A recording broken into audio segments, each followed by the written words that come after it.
The Strade Bianche has provided us with some exciting racing over the years at the Giro d'Italia, but also at the modern one-day classic, self-named after these roads, the Strade Bianche. In this video, we're going to find out what this expression means in Italian. White roads. In Tuscany, this expression refers to the network of country roads that connects the vineyards and olive groves in the region. The Strade Bianche's name comes from the fact that the roads are made out of these dry earth limestones, gravel, and small stones, and in the summer, these materials all combine to produce this brilliant white coloring that is synonymous. Many sectors in the region have the Strade Bianche or Strado, the most difficult being Luciano di Asso, a 9.5-kilometer sector, and Asciano, an 11-kilometer long center. This is not a 2 or 3-kilometer long sector, it is quite lengthy. They are found on many flat routes, yet there are also some of the most technically difficult Strade Bianche sectors. It is not only a test of climbing ability, but also a bike handling ability. A rider's position, as well as their route knowledge, is very key here, with punctures and crashes decimating the peloton. Besides the racing, however, this really is one of the most beautiful regions in Italy. It is difficult to describe just how dusty these sectors are. You could barely see where you're going. It's hard to breathe while inhaling the thick, clogging dust. It feels unlike anything you've ever experienced in cycling before. The Tuscan area has influenced cycling for years, as well as giving the rise to one of the greatest of the sport, Gino Bartali, but also to connect the towns and villages in the region on non-asphalted roads or Strade Bianche as we know it today. It sounds like cycling hasn't changed too much since then. Riders were expected to pedal until exhaustion, with the winner the last one to finish.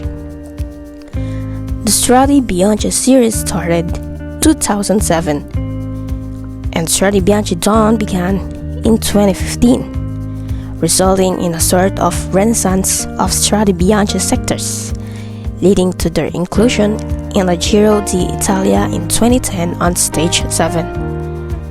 They wanted to recreate the heroic battles of pre-war racing on dirt roads, which were fairly common in Italy at the time.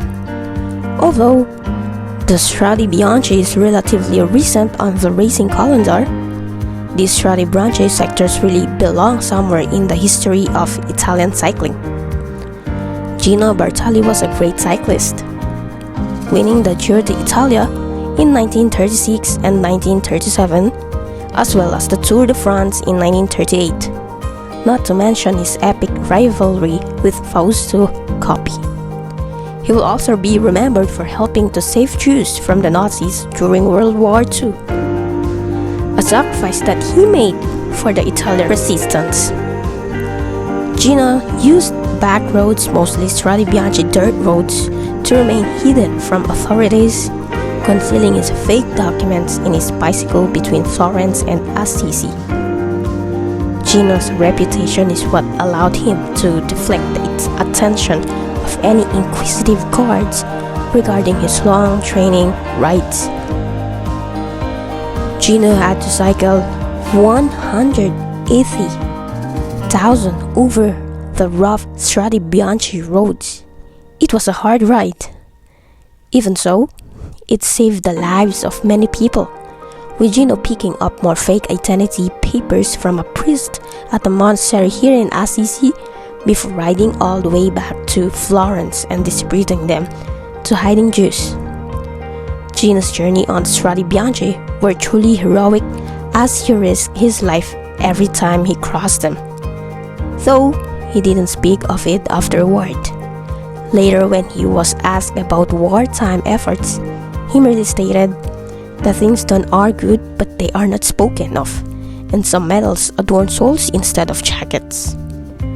Stage 7 of the 2010 Giro d'Italia was a spectacular stage, perhaps the most exciting in modern cycling history.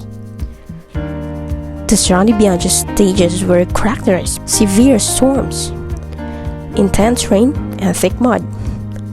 Although Cadel Evans did not win, he did win, commending his mountain biking best for his biking skills to simply cross the sectors. He led to a spectacular stage.